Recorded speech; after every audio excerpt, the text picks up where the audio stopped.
When you consider Amazon's current size and reach, it's difficult to believe it all began in its founder garage. Yet it was there that Jeff Bezos launched the online bookstore that would go on to become a global phenomenon. Hello and welcome back to our channel. In this video today, let's take a look at how Amazon came to be. But before we begin, subscribe to our channel and hit the bell icon to never miss a video from us. Even Bezos couldn't have predicted every turn and curve, as our list of significant turning points in Amazon's development from a garage to a global company proves. 1944, the math problem that led Bezos to switch career paths. During his time at Princeton, Jeff Bezos planned to pursue a career in physics or math until he was confronted with a partial differential equation he couldn't solve. Bezos and his roommate spent 3 hours attempting to solve the problem before deciding to seek the assistance of another classmate, Yasantha Rajakarunanayake.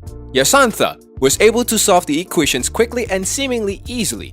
And according to Bezos, this is when he realized he was not meant to pursue a career in math or physics.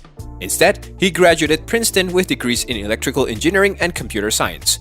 Bezos believes that in most occupations, if you're in the 90th percentile, you're going to contribute something in your field. However, in theoretical physics, you have to be one of the top 50 in the world or you're not helping as much. So he re-evaluated his career path and decided to pursue other things, ultimately leading to the creations of Amazon. Without this unusual epiphany in a college dorm, Amazon would have never been.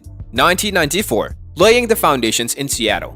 Jeff Bezos founded Amazon as an online bookstore and chose Seattle, Washington as the company's headquarters because Washington does not have a sales tax. Amazon can sell almost anywhere without having to collect sales tax from its customers. Bezos started Amazon with $10,000 of his own money, and his wife Mackenzie, along with a small staff, ran the company from a garage in his rented home in Bellevue, Washington. Amazon's headquarters are still in Seattle, though Bezos has expanded his real estate holdings to include homes all over the United States, including a $165 million Beverly Hills mansion with its own golf course, and you'd think a lot of garages.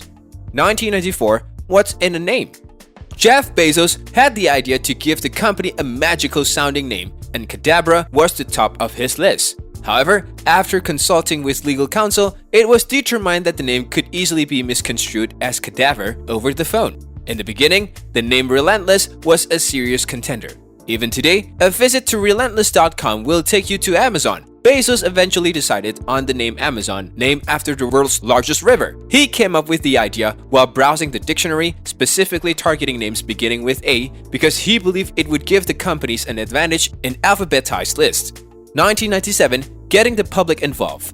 Amazon went public for $300 million at $1.96 per share. If you had invested $1,000 in Amazon's IPO in 1997, your shares would be worth more than $1,137,000 by the end of 2019. With Amazon's growing success, the company quickly became a target for some of its larger competitors, attracting lawsuits from both Barnes & Noble and Walmart shortly after going public. 1999, Amazon allows third-party sellers. When Amazon began to allow third-party sellers to move merchandise through the site, it entered a completely new market. This was originally pitched as a way to help consumers find rare and unusual products and specialty items. But as we all know now, it evolved into much more. Over 250,000 customers purchased something from a third party on Amazon in the first 4 months of third-party selling. 2005, priming the ingenious loyalty program. During a 2005 earnings call, Jeff Bezos announced a customer loyalty program that included free 2-day shipping on any order, as well as other perks and benefits. For only $79 per year, Prime has proven to be a massive success, with over 112 million members worldwide. With the launch of Amazon Prime, there was a significant increase in customer appreciations and loyalty to the company. Bezos had set his sights on customers' obsessions and ultimate customer satisfactions since the early days of Amazon solidified that idea.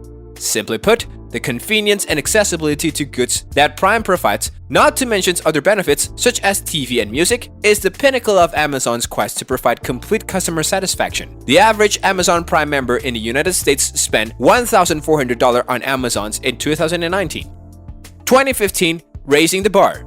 Amazon had been working on the Echo since 2011, and the devices went on sale in June 2015. For many, the concept of an in-home virtual assistant was novel and exciting, but few anticipated how popular it would become in such a short period of time.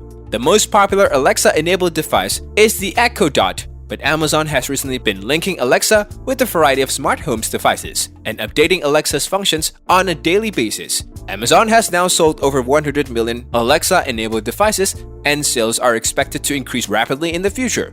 2020, navigating COVID-19. No organization has been spared the global impact of the coronavirus pandemic, but few have been as prominent as Amazon. With Bezos stepping back into day-to-day operations, Amazon has faced criticism for failing to protect workers, has been at the forefront of a mass consumer pivot to e-commerce, and depending on who you ask, is either losing or benefiting significantly from global lockdown. Whatever angle you take, it appears that COVID-19 and its after effects will shape Amazon more than any other event in its history. And that's all for today's video. Thanks for watching. If you enjoyed this video, then do like, share, and subscribe to our channel for more such exciting content. See you in the next one.